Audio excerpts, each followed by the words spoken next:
Yo, this is Millennial Sport Talk. This is episode 15.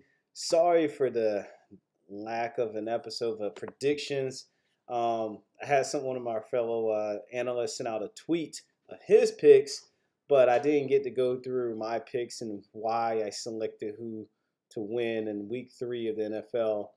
But we'll just go ahead and go over the key games. Overall, I went 13-3 over this weekend. Quite a good weekend. Bounce back weekend after last week was pretty bad. I just had a good knack for the picks. I didn't see, of course, the Bills upsetting the Vikings. The Giants beating the Texans was a surprise, as was the Lions beating the Patriots. But I got the Titans over the Jaguars, hit that nail on the head. Saints and Falcons. I just felt like the Saints was a desperate team. Falcons too injured and banged up. I got redemption on the Falcons for messing up my pick last week when they played the Panthers. And also the other upset special that I had was with Browns and the Redskins. I had a feeling Green Bay was going to struggle on the road with a gimpy Aaron Rodgers, but the Cleveland Browns pulled it out. It looked like they weren't going to do it, but Baker Mayfield came in and proved a lot of haters wrong and got that W. I will say I was a little surprised at how much better Baker was than Tyrod Taylor. But at this point, it took an injury to get Tyrod knocked out. And we saw a lot of success from rookie quarterbacks. Josh Allen up in Buffalo, he turned around that game. There's no way that Nathan Peterman wins them that game over in Minnesota. So these rookie quarterbacks are playing very well at the moment. Lamar Jackson might need to be the next guy to get some action. So I guess the first game to recap is the Browns and Jets. And let's just start by saying that the Jets lost this game, and the Browns, they just got what was handed to them on a plate because the Browns defense, they played well. I give the Browns defense kudos. Denzel Ward, keep that name in your head. Denzel Ward, he is a guy who he's going to be a star in this league. He's going to be a superstar, probably one of the best corners in the next couple of years. Much respect to him. He caused a lot of turnovers against Pittsburgh. He actually had a strip in recovery against the Jets that set up a Cleveland field goal, but he put them on their own 10-yard line, and they're that pitiful they couldn't get a touchdown. So Denzel Ward, keep that name in your head. He's going to be a star. Baker Mayfield, I wasn't that impressed. I mean, like I said, I was surprised how much better he looked than Tyrod Taylor, but overall his game was not impressive. Um, he didn't throw a touchdown pass. He caught a touchdown or a two-point conversion. He's had some good plays, but he looked like a rookie. And if it wasn't for the fact that he was facing against another rookie, they probably lose that game. So, Baker Mayfield, I put out a poll to see a Twitter poll say, okay, what do you guys think?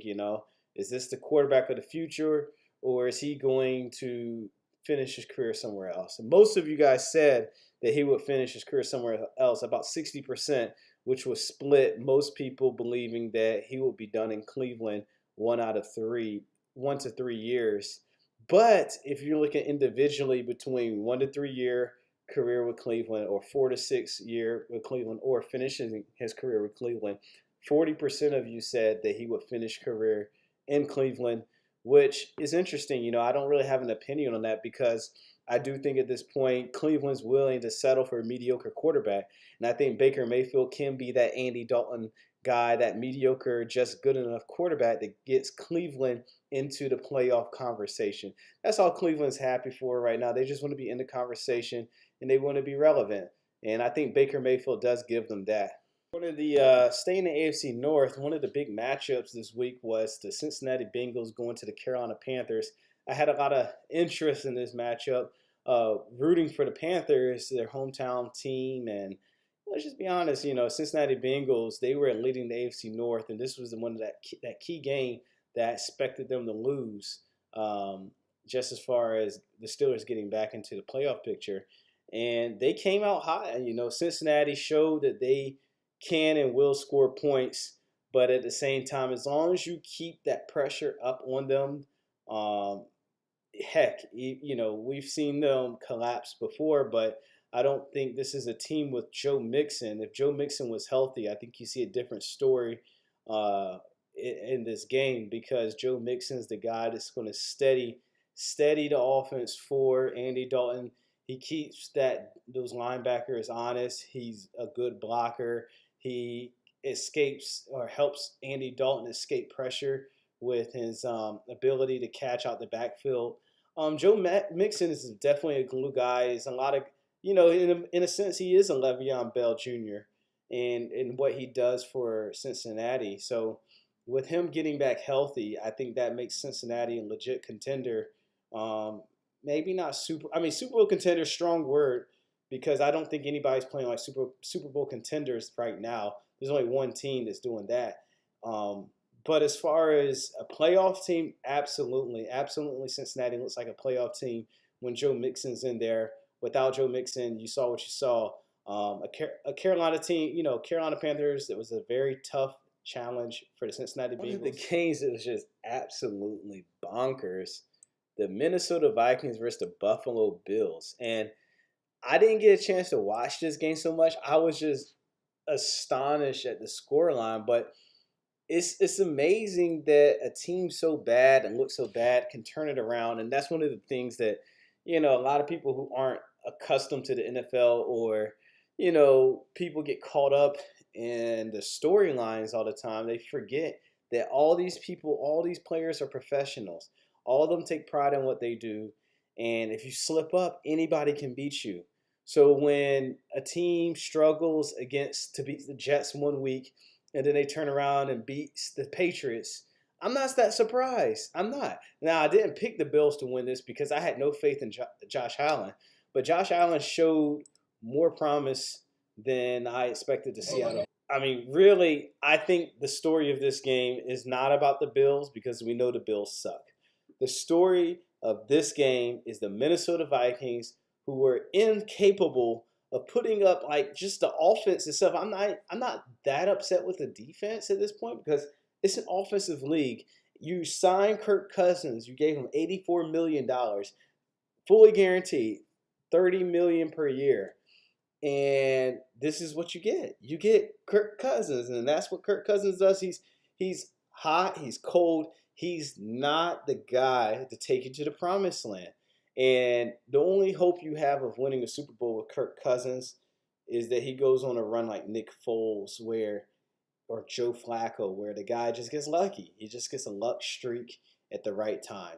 I mean, he's done this his whole career in Washington, but they started the game, gave up a touchdown on the first drive. 3rd and 7, Kirk Cousins drops back and fumbles. Two drives in a row he fumbled, which led to a 17-0 lead, only for him to turn around down 17-0. He actually got 2 first downs before on a 3rd and 5 they went deep and couldn't connect. So it's like 17-0, and then you get 2 first downs. You don't even get across the 50-yard line, and next thing you know, Buffalo scores again, touchdown, 24-0. That's game. And these guys just couldn't score until the 4th quarter, and it's indicative of the quarterback, if you ask me. I mean, the quarterback's got to be able to override and cover up a lot of flaws when you're getting paid $30 million a year. You're asked to be. You're asking the franchise is giving you the keys to say, "Hey, go be Drew Brees, go be Ben Roethlisberger, go be Tom Brady, go be Aaron Rodgers." And Cousins is not that. He can't be that, and that's the mistake the Minnesota Vikings made. I mean, I won't say they had no other choice, but they could have saved that money and used it elsewhere, or at least found a quarterback who's more proven than Cousins. Because this is it with Cousins. He'll have some good games. I had no doubt he'll put up some good numbers. He'll get 4,000 yards. But when it comes to the playoffs, he will choke. When there's pressure, he will choke. And he will never be consistent. Let's take a look around keep looking around the lead. Baltimore, Denver, I got that pick right. Baltimore is just too strong at home for a Denver team that really, doesn't have much to offer. Their best bet is playing at home. Philadelphia beat Indianapolis at home, who gave a tough fight, but I figured it would be close simply because Carson Wentz is his first game back in over a year. I expected him to be rushy. I won't say over a year, but this is his first game back, and I expected him to be rusty. So yeah, they won by 4 at home. Giants surprised me, upsetting, not really upsetting, but beating Houston and denying them their first win of the season. That I won't say I'm impressed by either. More so, just I'm just disappointed in Houston because I thought they would actually be contenders this year, and it looks like they're not. Um, Washington beat Green Bay, which this game I do want to talk about this because this has some controversy in it.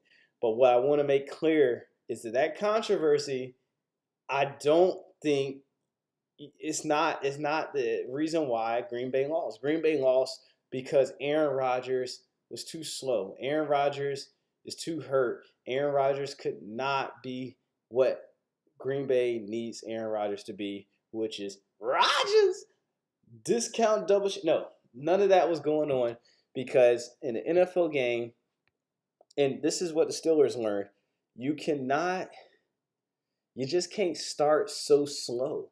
Okay. There's a certain point where you got to get some points. Like I criticized Kirk Cousins. Okay. Washington, this is a similar trend we're seeing, right? Washington gets the ball, scores in their first drive, right? Now, Green Bay with Aaron Rodgers, you typically want to respond with some points. No, they get like a first down or two, a sack, they ruin the drive. So I'm like, okay, Washington gets the ball back, Green Bay gets the ball, and what do? Your second go round, your second drive, you go 3 and out. Ew, that's not good. That's definitely okay. We're getting to like the area where like you got your offense, you got to put some points on the board. So then Washington comes, gets the touchdown, 14-0. Green Bay gets a field goal. That's whatever, they got points. Like I say, you got to get something on the board. It was getting out of hand. Now I'll tell you where Green Bay lost the game. After this interception, Green Bay is set up around the 50-yard line with Aaron Rodgers. And what do? They punt. They don't get any points off that drive. That right there was the biggest critical moment, in my opinion, given that Green Bay is an offense-reliant team, and you get a turnover and you can't cash in on points when you're already down 2 scores. I'm sorry, that's just a recipe for a disaster. That's a recipe to lose. So when you can't convert turnovers when you're already down points, you're not going to win in the NFL if you can't do that. So immediately, Washington turns that around to a touchdown. Now it's 21-3, and Washington ends up getting another touchdown before the half to cancel out Green Bay's response touchdown. So you're going to the halftime 28-10. At that point, you've already dug your hole. You can't blame an officials for making a call that, it was questionable calls, but there's always going to be questionable calls. You handle your business in the first, second, or third of your drives, then you probably don't need those non-calls or certain official help later in the game. It just that's how it works out. If you take care of business early on, more things can go wrong later on to allow you to win the football game. So I don't feel that bad for Green Bay, where we all know about the roughing the passing call that was bull crap. It shouldn't have been roughing the passer, but if you're going to the letter of the law or the letter of the rule, it was roughing the passer because he did land on top of him, and that's the rule. And that's the thing. So arbitrarily, it's like, okay, how much weight has to be on top of him for you to get the call? We don't know. How do you have to straddle him? Like, can you be on the side? It's such a bad rule. It's just a bad rule. They need to get rid of it. I would say what it's going to take is for the Patriots to lose against the Dolphins because of this call. Then I'm sure some clarity will be created. I promise you, if the Patriots lose a game because of this, they will change this rule quicker than anybody else. See, until then, they're just going to let it play out and see what happens. But Green Bay shafted by that call. I agree completely. but you got to take care of business for me to have any pity for you. All right, so Miami took care of business against Oakland, which was not that surprising because Oakland's a bad team. My only, I actually picked Miami to win this game because Miami's a solid team right now that looks like they're not going to beat themselves too badly. And Oakland going down to Miami, I just didn't trust that they would play very well in the elements. I mean, Miami has a really good home field advantage, and they told serve. So I will say this, they look electric because Ryan Tannehill's throwing the ball downfield. They have guys on the outside that can make plays. And I like what I see out of this Miami team. The defense is playing decent. You don't have to be amazing in this league defensively. You just have to be able to make those splash plays, and that's what they do. So Miami, hey, they're 3-0, and next week they have a real test coming up. So yeah, stay tuned to Miami, see what they're doing. Another big game this week. The next two big games were pretty big. Was New Orleans at Atlanta, and this is another reason I'm not a big fan of either of these two teams. Is you got to score 40. Both these two teams, they have to expect their offense to score 40 to win. If they're not in the 30s or 40s, they're going to lose. That's just the nature of these two teams. Atlanta obviously has a lot of injuries. New Orleans, they have injuries too, but that's not really as big of an excuse as Atlanta is because Atlanta's missing two of their Pro Bowlers and both their starting safeties on defense. So, yeah, New Orleans and Atlanta, 43-37, Drew Brees with a spin move to win the game. Yikes, Atlanta, that hurts. I mean, there's a lot of jokes of Saints fans going into the office, spinning into the door, brag to those Falcons fans. So, hey, that's the true rivalry of the NFC South, and right now the Saints are king of it. And we'll see what more the NFC South has to hand us, as it looks like that division just got a little tighter after this week. Moving over to the AFC South, the Tennessee Titans. I picked the Titans simply because of the history, and I just don't trust Blake Bortles. I still didn't trust him after what he did against New England, and sure enough, I was right. Blake Bortles bortled it up and only put up 6 points against the Titans after scoring over 30 points against the Patriots. What's going on? I don't understand it. He's at home. He's at home playing a sorry Tennessee team. But now these Titans are 2-1 after a 9-6 victory, which directly contrasts what we just saw in the NFC South, where it was 43-37. And these two teams played 9-6, like we're back in 1994 or 1974, really. But whatever. Titans win. Jaguars are who we thought they were. If you want to crown them, then crown their ass. But we're going to keep talking about some more matchups. And the LA Rams won, of course, against the Chargers. Everybody's saying Chargers go back to San Diego. I knew this would happen. You can't trust the Chargers. Why would anybody trust the Chargers? I just had no other pick to make. We should have trusted Patrick Mahomes, but he was if you don't watch Kansas City, you wouldn't have picked Patrick Mahomes to do well. So Chargers, you're not winning the division. Let's just throw them out the door and just forget about the Chargers. I'm not talking about the Chargers doing anything for the rest of this season. Chicago came back, a gutsy win against the Arizona Cardinals. I don't care how bad they are. The fact that you came back and won on the road, that's impressive. Chicago Bears, it looks like Green Bay and Minnesota has competition this year. I knew they would be able to win 8 games. I did not know that they would be at this point. Obviously, I didn't know they had Khalil Mack at that point either. But yeah, Chicago Bears, they look like a playoff team. They might be able to make that. Seattle beat Dallas. Of course, both these teams suck. And then, of course, Detroit and New England. What to make of this? The only thing I would say about this game, obviously, this is more about New England than it is Detroit. Detroit was bad, okay? They got destroyed by the Jets. And then they went to San Francisco and lost to the Niners. So we know this Detroit Lions team is not good.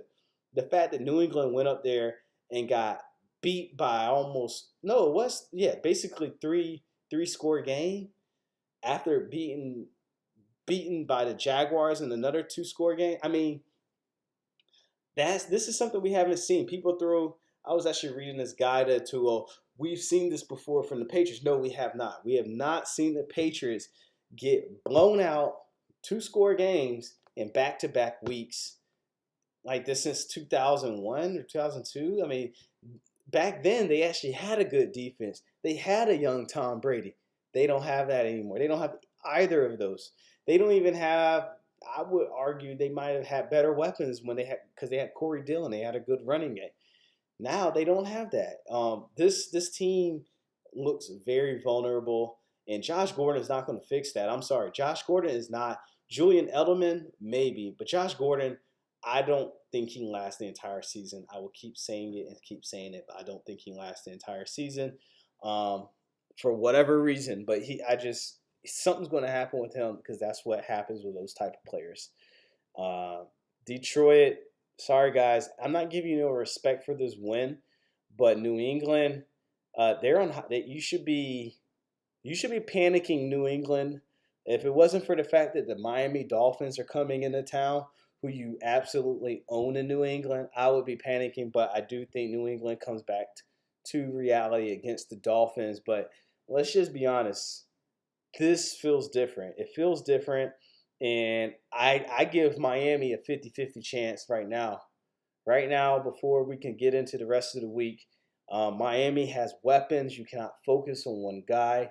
The only thing I would say, the running game, yeah, they got steady running from Frank Gore. I mean, hey, Miami could go in there and win that game.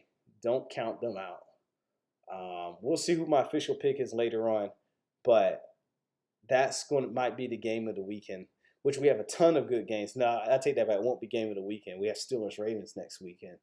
But let's go ahead and get to the next game. The grand finale of the week was the winless Pittsburgh Steelers on the road in the elements against the undefeated Tampa Bay Buccaneers, starring Fitzmagic at quarterback. And, it's funny that Steeler fans are a very sensitive bunch, man. I don't know if there's a more sensitive fan base right now than the Pittsburgh Steelers. I had a certain somebody text me, as soon as the Buccaneers score, season's over. I said something bad. He said, season's over. How sensitive can you get? Let the first quarter play out. Let's get to the second drive. No, it's season's over. We're not going to win this game. Boo-hoo, woe is me. Stop it. Just stop it. This is the National Football League. If you thought it was going to be easy, you should have watched something else. Because this is not a league where anything is easy. Look at this week. All these top teams are losing. And what did the Pittsburgh Steelers do? They just went on the road and beat a very, very good team, a team that previously beat the defending Super Bowl champions by scoring 27, 30 points on them and dropped 40 on the Saints and in their house and beat them. So that is a very respectable win. The Tampa Bay Buccaneers are for real, and the Steelers were able to tighten up their defense 1 week ago from giving up 6 touchdowns to a rookie quarterback, basically rookie, then had to face one of the next hottest quarterbacks in the NFL, the second highest scoring offense in the NFL, a team that features 2 positional players, really 4 positional players that would give the Steeler defense fits. You're talking about nobody on the Steelers can match it with Mike Evans. Deshaun Jackson still has the speed to beat any corner on the Steelers. And then you still have O.J. Howard and Cameron Brate, 2 versatile tight ends that, we saw what Travis Kelce did to the Steelers linebackers last week. So on paper, we should have lost this game. We really should have. But good teams find ways to win, and the Steelers found a way to win in Tampa Bay. And I mean, I want to get a little more in depth in this. So one thing I will say is the Steelers played an amazing game minus 2 drives. Only 2 drives really upset me, and that was in the fourth quarter. And I'll show you there's 2 drives that made me really happy. And both of this happened in the second half because people complain. They look at the box score. They say, oh, wait, the Steelers didn't score in the second half. Why can't we score? No, that first 2 possessions, the Buccaneers' first possession, down 20 points. They went on a 7-minute drive, and that defense held them to 3 points. That is an amazing win, especially considering that we have the worst defense in the NFL right now. Statistically, one of us like 29th defense in the NFL, and you're telling me you can hold an offense to a 7-minute drive and only give it 3 points. That's good. That I will take that every time, because if you're kicking field goals, you're not going to win any games kicking field goals in the NFL. Not unless you're in the playoffs, I think. But not kicking field goals in the first quarter like that, or when you're down 20 points, you're forcing a team to kick field goals when you're down 20 points. That's a win.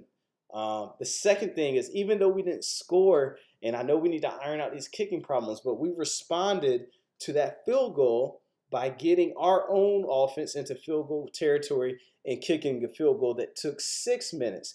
Those two drives are very critical because, as I stated in that Green Bay game, we took care of business in the first half. So now it's the other team that's got to take care of business, and they're fighting against that clock. We just wasted 13 minutes of clock. The entire third quarter was basically wasted and washed because of the way the Steelers coaching staff approached the game. Even though we didn't come away with points in our first drive in the third quarter, we wasted 6 minutes, and you add that to the 7 minutes that the Buccaneers wasted, that's a total of 13 minutes. And if we would have made the field goal, which was a very makeable field goal, yeah, they don't make any ground and they just lost a quarter. That would have been perfect, just perfect coaching strategy of how they approached that, and being safe and still milking the clock.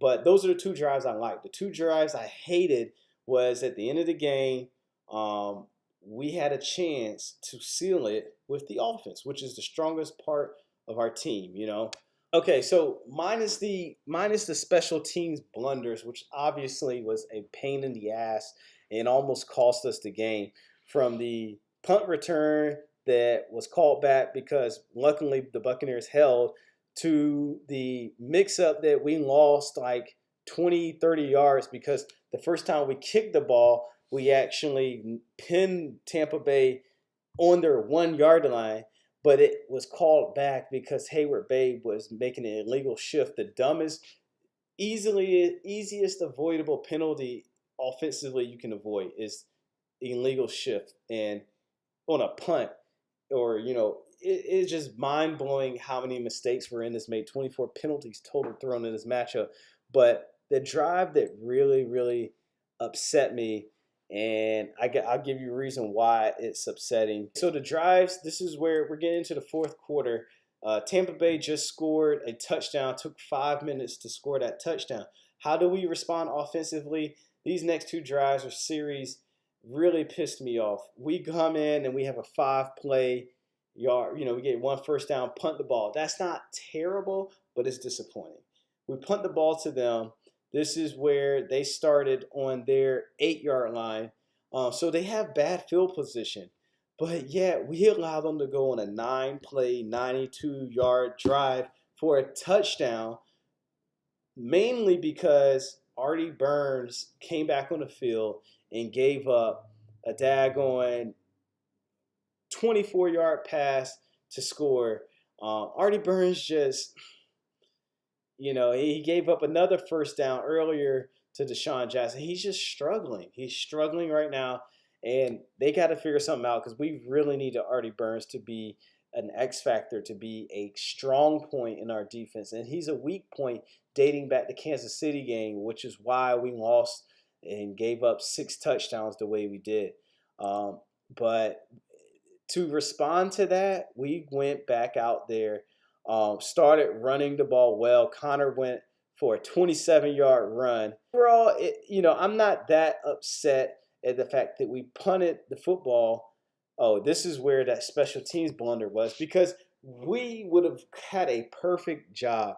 You're only up 3 points. You punt the ball, you pin them on their 1-yard line, but we get a unsportsmanlike conduct penalty, like in an illegal shift penalty, and then they get the ball. That allows us we have to repunt it. They gained 20 yards on that penalty. The punt luckily helped us out, but it's just, we could have done so much more. And luckily it didn't bite us in the butt, because the next 2 drives made me very, very happy. And that was the fact that the defense goes on the field protecting a 3-point lead on the road, and they get a 3-and-out. They get a 3-and-out. That's amazing. It cannot be understated how important that 3-and-out was. I don't care how you do it. They got pressure. They play good defense. They didn't commit penalties after we had so many penalties the entire game. That's the sign of a good team. That's how I know the Steelers are still a good team, because despite how we started, we could have won the Cleveland game. We could have won the Kansas City game. And now we got a tough test. And what did they do? They showed up, and they got to stop against Tampa Bay on the road. That defense is not as bad as it looks on paper. They just had to tighten some things up. Kansas City gashed us and made us look bad, but the stats will balance out over the rest of the season. This defense, mark my words, is not 29th in the league. They will finish higher than 29th this year. And then, of course, the offense gets the ball back, and they're able to hold the ball for another 2.5 minutes and get in a victory formation to win the game by running the football. People thought we couldn't run out the clock. Running the football was decently successful. You know, Connor had another run for 17 yards that won the game. He won the game, and a lot of people doubted Connor. Oh, you're going to miss Bell. You're going to miss Bell. No, we're going to miss Bell to a degree that Bell makes our offense unstoppable. I agree. He makes it unstoppable, except we stop ourselves. And that's the thing.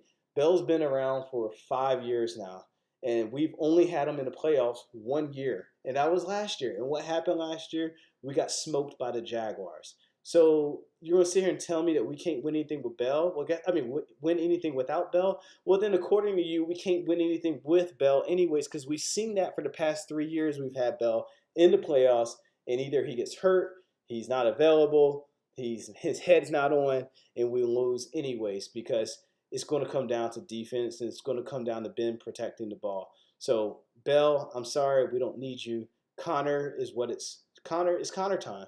And what we're going to do with Bell is, I'd rather take the assets and the resources we had allocated to Bell and put them on the defensive side of the ball. Take that $14 million and put it on the defensive side of football, and you will have a Super Bowl contending team, a Super Bowl champion Steelers, if they do it the right way. So let's get into these power rankings. And this power ranking was the most difficult power ranking list to put together. Definitely more difficult than last week. But, you know, we had to come to a consensus. We had to do a lot of tiebreaker methods, which involves a little bit of a translative property we applied here. So, you know, I took in consideration, if you beat a certain team already and you two now have the same record, I'm going with the team that won the head-to-head matchup, as well as if you're a hot team and just who you beat versus who somebody else beat, that's what puts you ahead. But the best team in the NFL is hands down the LA Rams. They're the most complete. I'm sorry, Patrick Mahomes and the Kansas City Chiefs, you guys are a great team. You're second on my list, but there's no defense. Do you really expect to keep winning with no defense? You've given up tons of points. You score tons of points, but you got to put the Rams above the Chiefs, because the Rams can score points, but the Rams also have an amazing defense. And I know they have some injuries now with their corners, but yeah, I still like that defensive front seven, and I will take the Rams over the Chiefs. We'll see who's the better team later on. It's going to be an amazing matchup. But Rams 1, Kansas City 2, and those are probably the two easiest places and picks that I have in this power ranking. 3 on the list has got to be the Philadelphia Eagles. I chose the Eagles off the fact that they're coming off a win, which is very important. So now they're 2-1. Their quarterback's healthy, Carson Wentz, and also they're the defending champs, so they get more respect than you know. That's like a little tiebreaker that puts them above the Jacksonville Jaguars, who come in at 4. Now the Jaguars, I really wanted to put them lower than 4, but lucky for them, everybody else that would be ahead of them has lost. So Jacksonville Jaguars, you're 4th on the list. Yes, you're missing Fournette, and that maybe contributed to the loss, but you are who we are. You're a top five team, so we'll keep you there. Uh, Tampa Bay Buccaneers, although they lost to a very good Steelers team at home, they still beat the number three team on this list, the Philadelphia Eagles, and they still beat the Saints, who are also a playoff team. So Buccaneers at 2-1 still make the top five. I'm not holding this loss that much against them, as what they have done in the first 3 weeks is still nothing short of impressive. The number six team is the Miami Dolphins, which is very surprising. Now, I told myself I am not putting the Dolphins, I'm not putting the Dolphins top five. They're not a top five team. But at 3-0, they are sixth. I got to give them some respect. You guys, I know the downfall's coming. It's going to be some head scratching losses in there. But right now, they're the six best teams. They're undefeated. They haven't beaten anybody that good, but they haven't lost. So I can't, you got to give respect to where respect is due. As I mentioned in the other segment, the Dolphins have a lot of weapons. They got Albert Wilson. They have some shifty guys on the outside.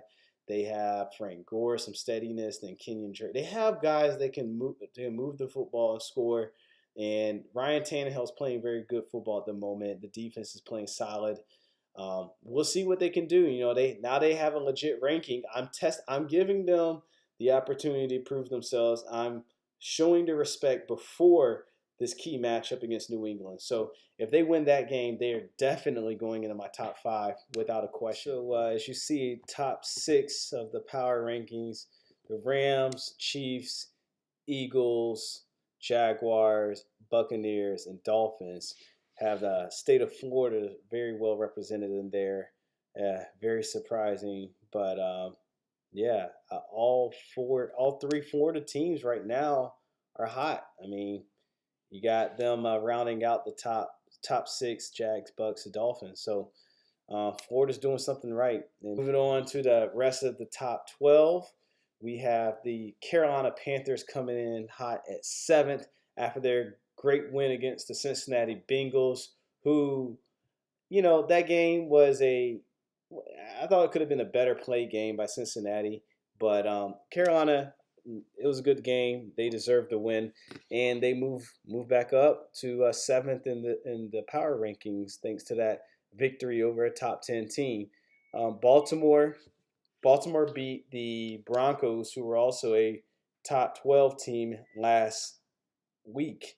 And that victory, sound victory over a top 12 team, will get you into the power rankings, especially with so many losses. Cincinnati Bengals, yes, we know that they lost to the Panthers, but I don't think that loss, it really nullifies what they've done so far. They've been surprising. They've been good. And they've been one of the better 2-1 teams that we've seen. Chicago Bears also make it into this week's power ranking, 3-point victory over a 2-point victory over the Arizona Cardinals. But it was on the road. I thought that was more impressive, and they're leading their division, which gives them the nod over the 1-win Green Bay Packers and the 1-win Minnesota Vikings. So Chicago Bears representing NFC West here. The New Orleans Saints get the nod at the 11th spot. I gave the Saints this spot really due to the fact that they beat the Falcons, who were ranked last week. They're 2-1. Not a strong 2-1, but the fact that they're turning things around. They won on the road. Again, victories on the road, I give higher emphasis, and they deserve to be in this top 12 at this point. And last but not least, your own Pittsburgh Steelers barely made the list. It was very difficult. The New England Patriots, I very much strongly considered New England here, but at 1-2 with back-to-back losses, I just couldn't put them over a team that just recently made a statement on the road in prime time, while the former team, the Patriots, made a statement in a negative way in prime time on the road. So the Steelers played a much difficult team, much more difficult than the Lions, by beating the Buccaneers, who were previously undefeated. And the Denver Broncos, just fresh off a loss to the Baltimore Ravens, really knocks them out of my power rankings. They did not show up very well against the Ravens. I didn't like what I saw. The Titans almost made it here at 2-1, but when you score 9 points and you win the game, but you only scored 9 points against Jacksonville's a good team. I'm not nothing about Tennessee is impressive. Yes, they've beaten the winless Texans, and yes, they've beaten the Jaguars. They can win in their division, but anybody else they suck against. So I don't trust Tennessee, Denver. I don't trust, and then the last 2-1 team I believe I would be over skipping is the Washington Redskins, and the Redskins.